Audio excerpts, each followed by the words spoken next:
बिस्मिल्लाहिर्रहमानिर्रहीम। क्लास जैसा कि आपको पता है कि हम डेली बेसिस पे फर्स्ट ईयर बायो के हर चैप्टर का इंपॉर्टेंट क्वेश्चन का ईयरली के अकॉर्डिंग जो है वो लेक्चर अटेंड कर रहे हैं। आज हमारा जो लेक्चर है वो खास तौर पर चैप्टर नंबर 2 के लिए है और इस चैप्टर के अंदर जो जो इंपॉर्टेंट क्वेश्चन बनते हैं ईयरली के according to board point of view वो इंशाल्लाह आज हम डिस्कस करेंगे, साथ हम उनको समझते भी जाएंगे और साथ साथ जो है हम नोट डाउन भी करते जाएंगे कि ये इंपॉर्टेंट क्वेश्चन है जो हमने अच्छी तरह से प्रिपेयर करने हैं।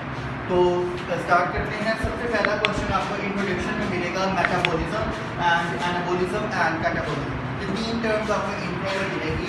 मेटाबॉलिज्म क्या होता है? All the chemical reactions takes place in the body is called metabolism. यानी एक जानदार की बॉडी में जितने भी केमिकल रिएक्शंस होते हैं उन तमाम रिएक्शंस को कलेक्टिवली हम क्या नाम देते हैं? मेटाबॉलिज्म का नाम देते हैं। इसी तरह से मेटाबॉलिज्म जो है कि दो तरह का होता है, एक एनाबॉलिज्म होता है और एक कैटाबॉलिज्म होता है। एनाबॉलिज्म एक ऐसा प्रोसेस होता है जिसके अंदर छोटे मॉलिक्यूल जो है वो कंबाइन करते हैं और एक बड़ा मॉलिक्यूल बनाते हैं। ऐसा प्रोसेस क्या कहलाता है? ऐसे रिएक्शन को हम एनाबॉलिज्म का नाम देते हैं।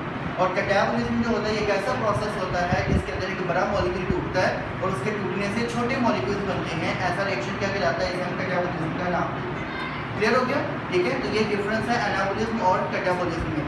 उसके अलावा एनाबॉलिज्म में क्योंकि छोटे मॉलिक्यूल्स जो है वो कंबाइन करके बड़े मॉलिक्यूल्स बना रहे होते हैं तो इस प्रोसेस के अंदर हीट एनर्जी क्या हो रही है? अब्जॉर्ब हो रही होती है। जबकि कैटाबॉलिज्म के नतीजे में क्या होता है? हीट एनर्जी क्या हो रही होती है? रिलीज हो रही होती है कि इसमें बड़ा मॉलिक्यूल टूटता है और उसके टूटने से छोटे मॉलिक्यूल्स बनते हैं। ठीक है, ये डिफरेंस है सेम है। उसके आगे आता है आपका एयरपी के अकॉर्डिंग वाटर का टॉपिक, इंपॉर्टेंस ऑफ वाटर, जिसमें एक इंपॉर्टेंट शॉर्ट क्वेश्चन है, water is used as protection.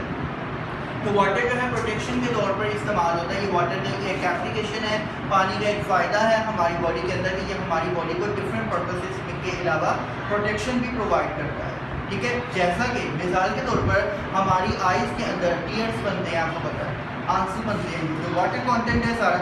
तो जो टीयर्स हैं, वो टीयर की जो फिल्म होती है वो बेसिकली क्या करती है? वो आइज़ के अंदर एक ल्यूब्रिकेशन प्रोवाइड करती है कि कंटिन्यूसली जब हवा पड़ रही है, हवा में डस्ट पार्टिकल्स वगैरह मौजूद हैं, ये पार्टिकल्स वगैरह जब एयर के हमारी आंखों को टच करेंगे तो ये एयर के पार्टिकल आंख के साथ फ्रिक्शन करते हैं। ठीक है, रगड़ करेंगे तो इस तरह से आंखों में इंजरी हो सकती है, आंखें रेडिश हो सकती हैं वगैरह वगैरह। तो इस इन्फेक्शन को बचाने के लिए अल्लाह ताला ने हमारी आंखों में टीयर्स की एक फिल्म रखी है जो कि ज़ाहिर बात है वाटर कंटेंट है और इस वाटर की वजह से हमारी आंखें महफूज रहें। ठीक है, तो ये एक एग्जाम्पल बताई प्रोटेक्शन की। उसके अलावा जैसे मिसाल के तौर पर हमारी बॉडी के जो डिफरेंट ऑर्गन्स है वो भी लुब्रिकेटेड होते हैं, उनमें भी लुब्रिकेशन होती है, तो वो भी वाटर कंटेंट, ज़ाहिर बात है वाटर के अलावा और चीज़ें भी होती हैं लेकिन उनमें एक कॉम्पोनेंट जो है वाटर भी मौजूद होता है कि ये प्रोटेक्शन प्रोवाइड करता है। ठीक हो गया? नेक्स्ट देखें, नेक्स्ट टॉपिक आपका कार्बोहाइड्रेट्स का। इसमें सबसे पहले है डेफिनेशन ऑफ कार्बोहाइड्रेट्स। कार्बोहाइड्रेट्स क्या होते हैं? कार्बोहाइड्रेट्स की जनरल डेफिनेशन क्या है? Hydrated carbon. नाम से ही पता लग रहा है, कार्बो का मतलब कार्बन, हाइड्रेट्स का मतलब हाइड्रेट्स की वाटर, यानी ऐसी कार्बन जिसके इर्द गिर्द वाटर मौजूद हो उन्हें हम कार्बोहाइड्रेट्स कहते हैं। बट इसकी केमिकल डेफिनेशन क्या होगी? कार्बोहाइड्रेट्स आर पेंटाहाइड्रोक्सी एल्डिहाइड्स और कीटोन्स।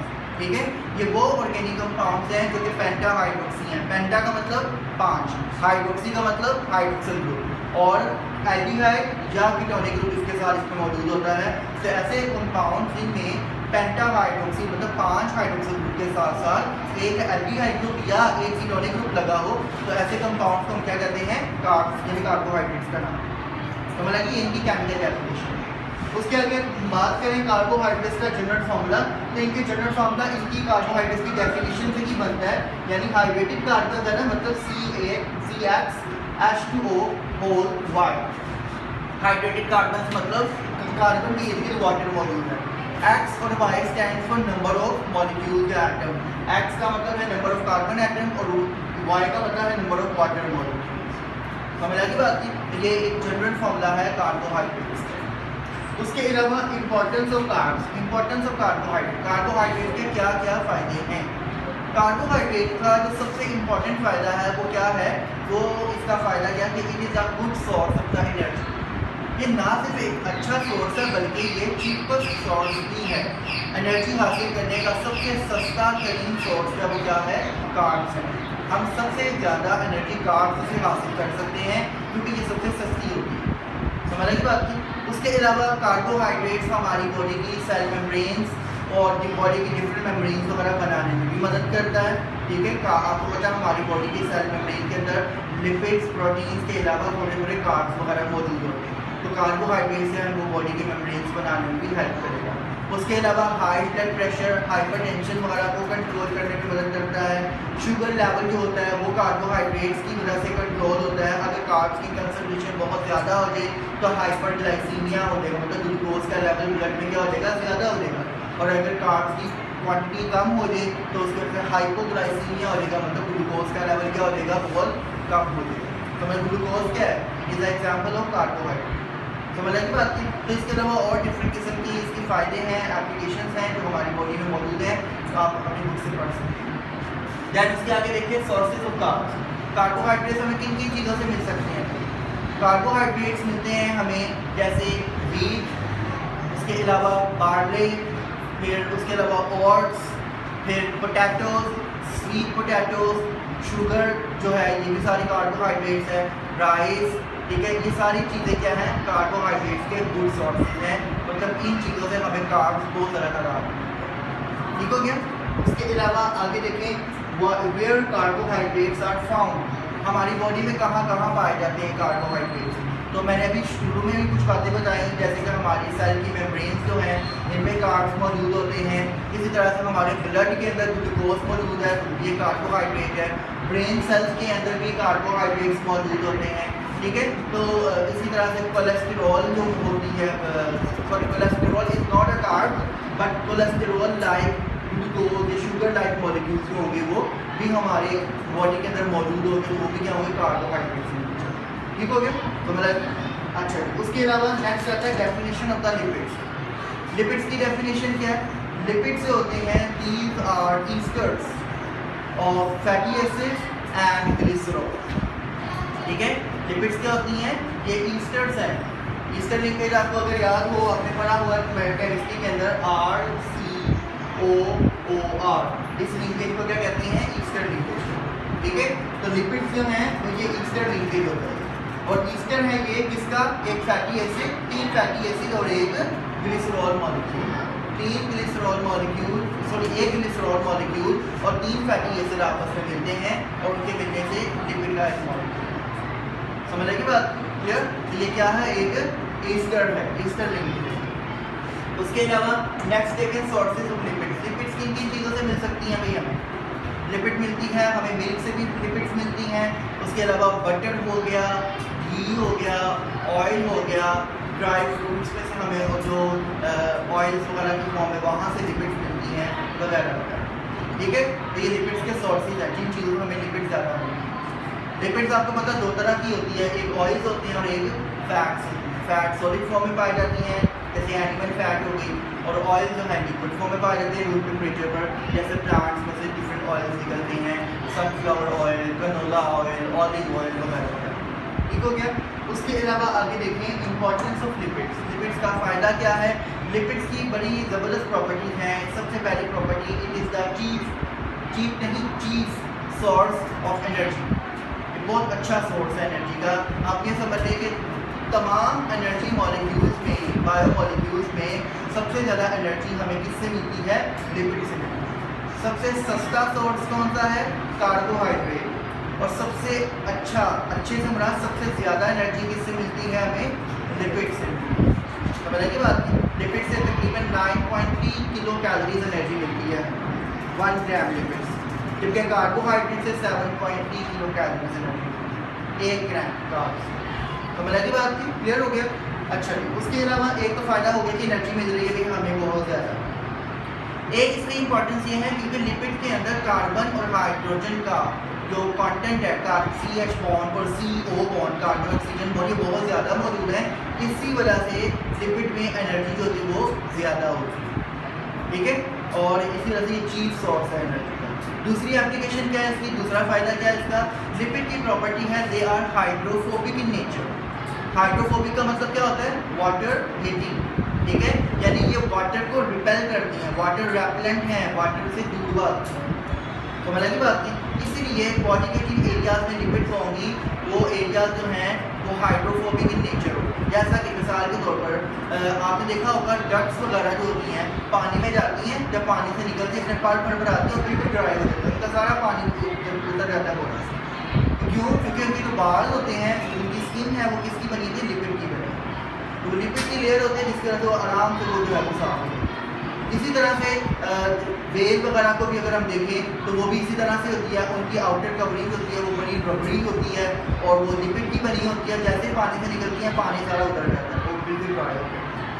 समझ आ गई? तो लिपिड हाइड्रोफोबिक इन नेचर। उसके अलावा lipids are bad conductor of heat and electricity. इनमें से करंट भी मुश्किल से गुजरता है और उसके अलावा हीट एनर्जी भी मुश्किल से गुजरती है। इसलिए आपने नोट किया होगा जो मोटे बंदे होते हैं उन्हें गर्मियों में गर्मी ज़्यादा लगती है और सर्दियों में सर्दी कम लगती है।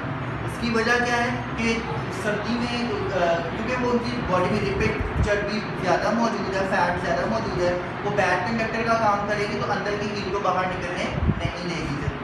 इसी वजह से वो जो है उन्हें गर्मियों में गर्मी ज़्यादा लगेगी, हीट बाहर नहीं निकलती, और सर्दियों में सर्दी कम लगती है क्योंकि हीट बाहर नहीं निकल रही। समझ लगी बात? ठीक हो गया? तो ये चंद एक फ़ायदे थे लिपिड्स के। क्या क्या बताया मैंने आपको कि एक ये बैड कंडक्टर है जिसकी वजह से ये हीट को कंजर्व करने में मदद करेगा, कभी कभी बेनिफिशियल भी होता है हीट को कंजर्व करना। उसके अलावा मैंने बताया आपको कि ये हाइड्रोफोबिक इन नेचर है जिसकी वजह से वाटर की प्रोटेक्शन, वाटर से प्रोटेक्ट करता है बॉडी के पार्ट्स। उसके अलावा मैंने आपको बताया it is a chief source of energy क्योंकि इसमें कार्बन हाइड्रोजन कॉन्टेंट जो है वो ज़्यादा है। क्लियर हो गया? समझ आ गई? अच्छा, उसके अलावा नेक्स्ट देखिए। अच्छा, एक बात आपने याद रखी है, इसमें कार्बन ऑक्सीजन और कार्बन हाइड्रोजन बॉन्ड ज़्यादा है, लेकिन कार्बन कंटेंट अकेला देखें ना, यानी खाली कार्बन की क्वांटिटी देखें तो वो इसके अंदर कम होती है क्योंकि इसमें बहुत सारी ऑक्सीजन भी आती है। तो एक मॉलिक्यूल में देखें दो ऑक्सीजन वाले एज़ कम्पेयर टू बाकी कंपाउंड्स के, उनमें इतना ये कॉन्टेंट नहीं आता। लेकिन लिपिड्स में क्योंकि कार्बन ऑक्सीजन बॉन्ड बहुत ज़्यादा बनते हैं, कार्बन हाइड्रोजन बॉन्ड बहुत ज़्यादा बनते हैं, उसके लिए कार्बन कंटेंट कम होता है क्योंकि मुख्तलिफ जगहों पर कार्बन की जगह किसने ले लिया? ऑक्सीजन वगैरह का। समझ आ गई? अच्छा, आगे देखिए classification of lipids. Low proportion of oxygen, बिल्कुल ठीक है। ऑक्सीजन की क्वांटिटी कम होगी एज कम्पेयर टू कार्ब्स। देखें तो ऑक्सीजन की क्वांटिटी इसमें कम है क्योंकि कार्ब्स में आप देखिए तो हर कार्बन के साथ वाटर लगा हुआ है। हाइड्रोजन कार्बन है ना, हर कार्बन के साथ एक तरफ H और एक तरफ OH लगा हुआ है। इसके अंदर देखें सिर्फ एक पॉइंट के ऊपर O लगी होगी, इधर लगा होगा, फिर एक साथ इधर लगा होगा, साथ में जस्ट लिपिड होगी उसके अकॉर्डिंग, पीछे वाली आर सारी लंबी जो चेन होगी वो सारी लगाया होगा। इसलिए हम ये भी कह सकते हैं कि इसके अंदर ऑक्सीजन कंटेंट जो है वो कम। ठीक है? अच्छा, क्लासिफिकेशन ऑफ लिपिड्स। लिपिड्स की क्लासिफिकेशन देखें तो लिपिड्स को हमने उनके मॉलिक्यूल की कंपोजिशन के हिसाब से डिफरेंट ग्रुप्स में क्लासिफाई किया है। जैसा कि ट्राइग्लिसराइड्स जो अभी मैंने आपको बताया था कि 3 जो है फैटी एसिड और एक ग्लिसरॉल का मॉलिक्यूल मिले तो एक लिपिड बनता है, वो ट्राइग्लिसराइड लिपिड कहलाता है। यानी वो कुछ इस तरह से होता है जैसे कि ये है RCOOR, इसी तरह से एक यहाँ पर लगा होगा, एक और ये लगा होगा। ठीक है? तो ये ट्राइग्लिसराइड का मॉलिक्यूल बनता है। इसी तरह से वैक्स होती है, वैक्स भी क्या है? ये भी एक लिपिड की टाइप है। इसी तरह टर्पीन्स और टर्पिनॉइड्स होते हैं, ये भी लिपिड्स की टाइप्स हैं। सिमिलरली इसके अलावा ग्लाइकोलिपिड्स होती हैं, इसके अलावा स्फिंगोलिपिड्स होती हैं, फॉस्फोलिपिड्स होती हैं। तो ये मुख्तलिफ किस्म की लिपिड्स की क्लासिफिकेशन है, टाइप्स। इनकी डिटेल आपके ALP से निकाल दी गई है, जस्ट आपने क्लासिफिकेशन के नाम याद रखते हैं। ठीक हो गया? मतलब नेक्स्ट देखें हीमोग्लोबिन एंड मायोग्लोबिन। अब प्रोटीन्स वाला टॉपिक आ गया। प्रोटीन्स में टाइप इंपॉर्टेंट क्वेश्चन है, difference between haemoglobin and myoglobin. दोनों प्रोटीन्स हैं, दोनों का काम क्या होता है? ये ऑक्सीजन को कैरी करना है। लेकिन फ़र्क ये है हीमोग्लोबिन प्रोटीन जो होती है ये ब्लड में पाई जाती है और मायोग्लोबिन प्रोटीन जो है ये मसल्स में पाई जाती है। ठीक है? मायोग्लोबिन मसल्स में ऑक्सीजन को कैरी करती है जबकि हीमोग्लोबिन ब्लड के अंदर ऑक्सीजन को कैरी करती है। Is it clear? नेक्स्ट देखें general formula of amino acids. Amino acids आपको पता है these are the building blocks of proteins, और इनका जनरल फॉर्मूला क्या होता है कि सेंटर में एक कार्बन लगी होगी, एक तरफ R होगा, एक तरफ H होगा, एक तरफ COOH होगा और एक तरफ NH2 होगा। ठीक है? ये जनरल फॉर्मूला है अमाइनो एसिड का। एक तरफ अल्काइल ग्रुप, एक तरफ हाइड्रोजन, एक तरफ कार्बोक्सिलिक एसिड ग्रुप और एक तरफ अमाइनो। और ये जो सेंटर वाली कार्बन होती है, इस कार्बन को हम क्या कहते हैं, अल्फा कार्बन। इसे अल्फा कार्बन इसलिए कहा जाता है क्योंकि ये फंक्शनल ग्रुप के साथ डायरेक्ट अटैच होती है, इसलिए अल्फा कार्बन। समझ लगी बात? अब ये R चेंज होता रहेगा तो इसके नतीजे में डिफरेंट किस्म के अमाइनो एसिड्स बनते रहेंगे, बाकी सारा स्ट्रक्चर हर अमाइनो एसिड में सेम है, सिर्फ इस R के चेंज होने से डिफरेंट अमाइनो एसिड्स। क्लियर है?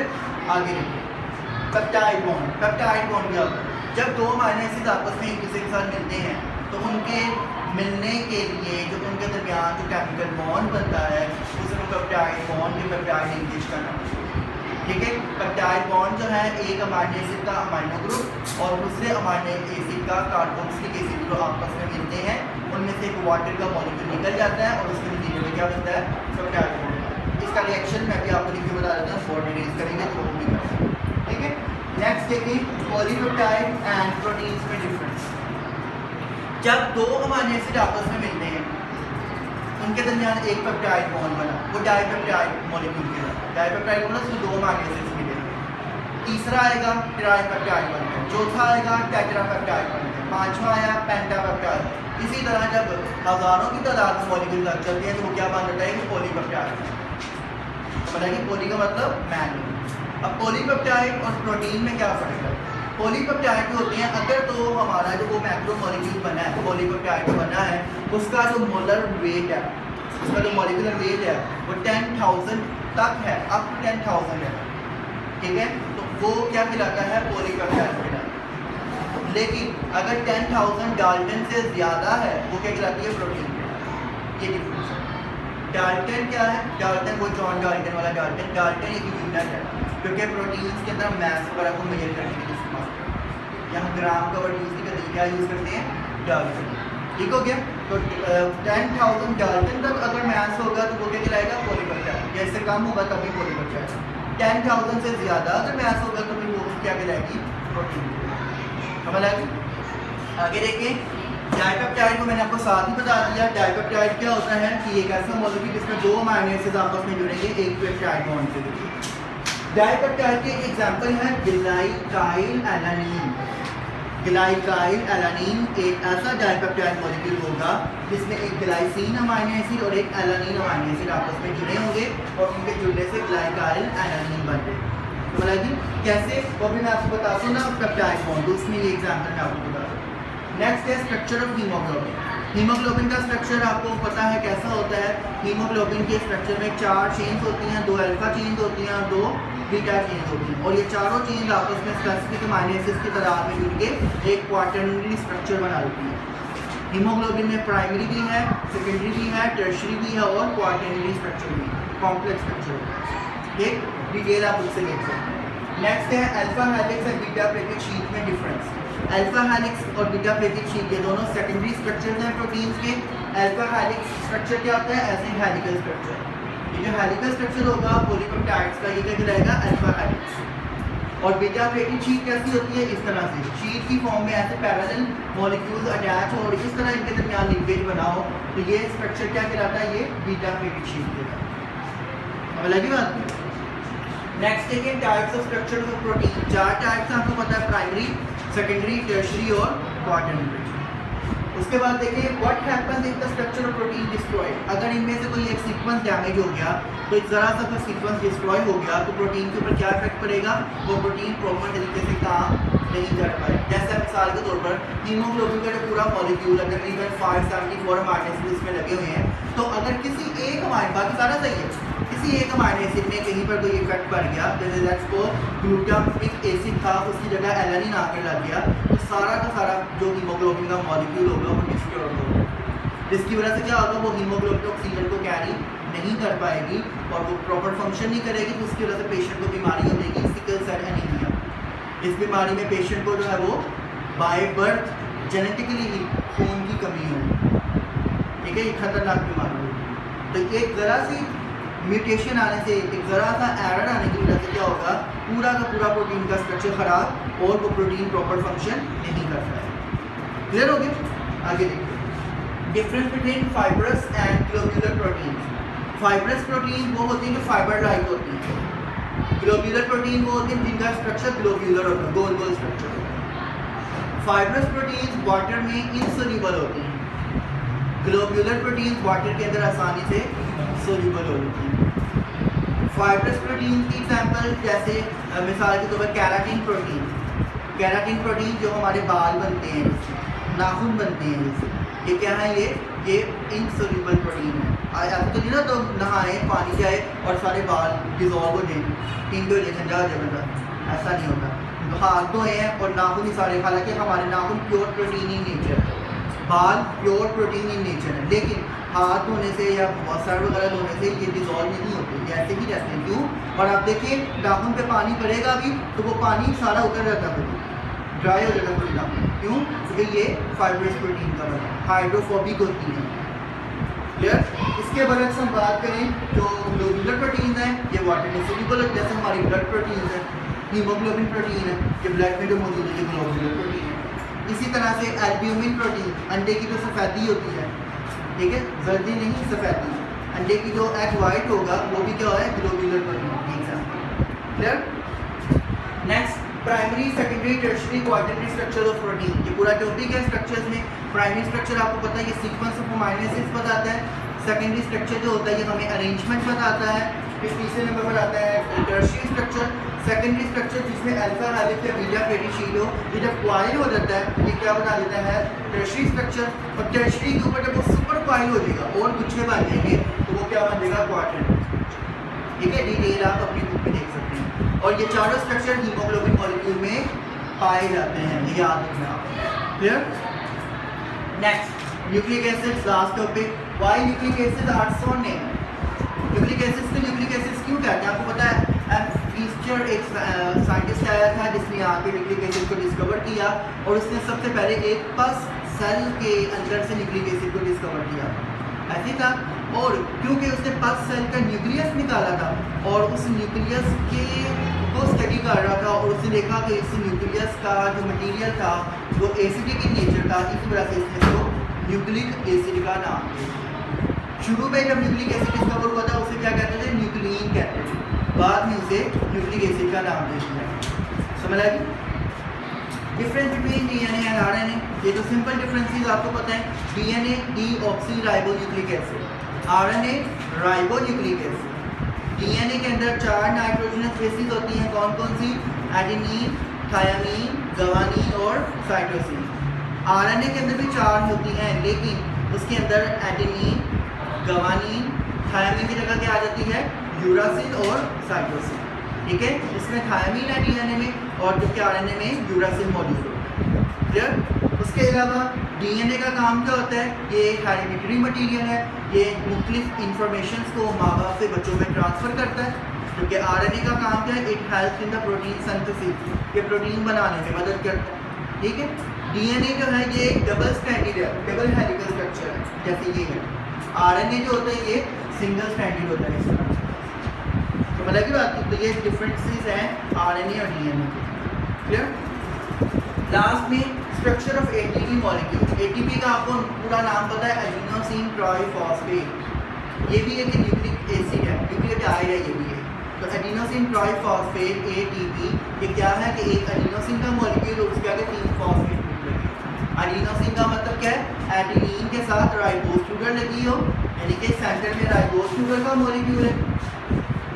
एक तरफ लगी है एडेनिन और एक तरफ यहाँ पर लगी है 3 फॉस्फेट। ठीक है, तो ये एडिनोसिन ट्राइफॉस्फेट का मॉलिक्यूल है। फॉस्फेट ग्रुप के दरमियान ये जो बॉन्ड होते हैं टेढ़े करके, इन बॉन्ड को क्या कहते हैं हम, टीडी बॉन्ड। क्या कहते हैं, टीडी बॉन्ड, जिनके अंदर असल में एनर्जी स्टोर होती है। इसके आगे आगे why fats are considered high energy compound. मैंने शुरू में ही बता दिया था, क्योंकि इसमें कार्बन हाइड्रोजन कंटेंट होता है और ज़्यादा होता है, इस वजह से ये हाईली एनर्जी कंपाउंड्स को होते हैं।